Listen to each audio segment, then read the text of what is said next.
வணக்கம். ரொம்ப வருஷத்துக்கு அப்புறம் என்னுடைய பழைய நண்பர்கள்லாம் இங்கே சந்திக்கிறேன். இங்கே வந்து ஃபேஸ்புக்கில் ரொம்ப அடிச்சுட்டு இருக்கிறது அனந்தான். எவ்வளவு என்ன விதவிதமான கெட்டப்பில் ரொம்ப சந்தோஷமா இருக்கு. ஏற்கனவே ஒரு படம் பண்ணியிருந்தாலும் அந்த படம் சில காரணங்களால் ரிலீஸ் ஆகாமல் இருக்கு. இந்த படம் வந்து அடுத்த மாதம் ரிலீஸ் பண்ணுறதுக்கு தயாரிப்பாளர் ரெடியாக இருக்காங்க. சிபிசாம் சினியார்ஸ் சந்தித்தரும் சிந்தித்தும் பத்திரிகையாளர் கூட்டத்திற்கு வந்திருக்கும் அனைவருக்கும் எனது அன்பை தெரிவித்து வரவேற்கின்றேன். இங்கே வந்து இசையமைப்பாளர் சபேஷ் மொழி வந்திருக்காங்க. என் பட கதாநாயகன் சத்யா வந்திருக்காரு. கதாநாயகி உதாஷா வந்திருக்கிறாங்க. தம்பி அபிர்ஜித் வந்திருக்காரு.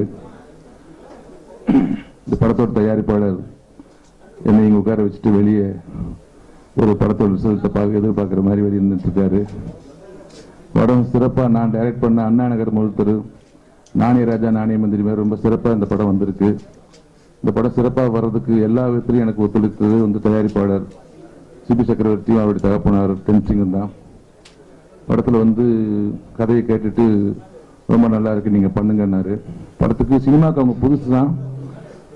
சினிமா பற்றி எதுவுமே தெரியாது. ஏற்கனவே இந்த படத்தை எடுக்க இருந்த தயாரிப்பாளர் என்னை கைவிட்டுட்டு போன நிலைமையில கவலைப்படாதீங்க, நாமக்கல் வந்துட்டீங்க, நீங்கள் படம் பண்ணாமல் போகக்கூடாதுன்னு சொல்லி எனக்கு படம் பண்ணுறதுக்கான சந்தர்ப்பத்தை கொடுத்தாங்க. என்ன கேட்டாலும் அதுக்கான எல்லா வசதியிலும் பண்ணி கொடுத்து இன்னைக்கு படம் பார்க்குற எல்லாருமே நல்லா இருக்குன்னு சொல்கிற அளவுக்கு படம் வந்திருக்குன்னா அது காரணம் வந்து தயாரிப்பாளர் தான். அப்புறம் இந்த படத்தில் சிறப்பாக சொல்லக்கூடிய விஷயங்கள் என்னன்னா, படத்தில் கதையை புரிஞ்சுக்கிட்டு சத்யாவும் உதாஷாவும் ரொம்ப நல்லா ஆக்ட் பண்ணிக்கிறாங்க. செகண்ட் ஹாஃப்லாம் ரொம்ப காமெடியாக இருக்கும் படம். பட் சத்யாவும் உதாசாவும் சீரியஸாக தான் பண்ணியிருப்பாங்க படத்தில். இந்த படத்தோட கதையை வந்து சுருக்கமாக ஒரு 2 வரியில் சொல்லணும்னா, பெங்களூரில் வந்து ஒரு பல வருஷத்துக்கு முன்னாடி நடந்த ஒரு உண்மை சம்பவம் தான். அதில் ஒரு போர்ஷன் தான் எடுத்துக்கிட்டோம். நம்ம போலீஸ் டிபார்ட்மெண்ட் என்ன, பெங்களூர் கர்நாடகா போலீஸ் என்ன பண்ணினாங்க அப்படிங்கிறத நான் எடுத்துக்கல. அந்த நிகழ்ச்சி வந்து நான் பெங்களூர்லேயும் தமிழ்நாட்டிலையும் நடக்கிற மாதிரி நான் மாற்றிக்கிட்டேன். ஒரு என்கவுண்டரில் சுட்டு செத்து போன ஒருத்தன் ஒரு 2 வருஷத்துக்கு அப்புறம் உயிரோடு இருக்கிறான். எப்படி அதுக்கு தப்பிச்சான் அப்படிங்கிறது அது பத்திரிகையில் வந்த சம்பவ கதை. நான் அதை ஒரு சின்ன ஒரு விஷயமா வச்சுக்கிட்டு அது பின்னணியில் தப்பிச்சு வந்தவனுடைய காதல் கதை என்னங்கிறது தான் இந்த படத்தை சொல்லியிருக்கிறேன். ஒரு நடந்த உண்மைக்கு சம்பவத்தினுடைய அடிப்படையில் தான் இந்த படம் பண்ணியிருக்கு. ரொம்ப ஃபர்ஸ்ட் ஹாப்பில் ஒரு மாதிரி இருக்கும், செகண்ட் ஹாப்பில் வேறு மாதிரி. ஃபர்ஸ்ட் ஹாப் ஃபுல்லாக தமிழ்நாடு நாமக்கல் நடக்கிறது, செகண்ட் ஹாப் ஃபுல்லாக பெங்களூர் நடக்கிற மாதிரி இந்த படத்தை பண்ணியிருக்கிறேன். படத்து கதையை சபேஷ் முரளி சார் சொல்லிட்டு சாங் சீக்வன்ஸ் கேட்கும்போது அவர் ரொம்ப இன்ட்ரெஸ்டிங்காக இது வரைக்கும் அவர் பண்ணாத ஸ்டைலில் இந்த படத்தோட சாங்ஸ் எல்லாம் பண்ணி கொடுத்துருக்காரு. அதே மாதிரி ஸ்நேகன் சார் இந்த படத்துக்கு எல்லா பாட்டும் எழுதியிருக்காரு. சீக்வன்ஸை அவர் கேட்டுட்டு ரொம்ப சிறப்பாக பாடல்கள் வந்து எழுதி கொடுத்துருக்காரு.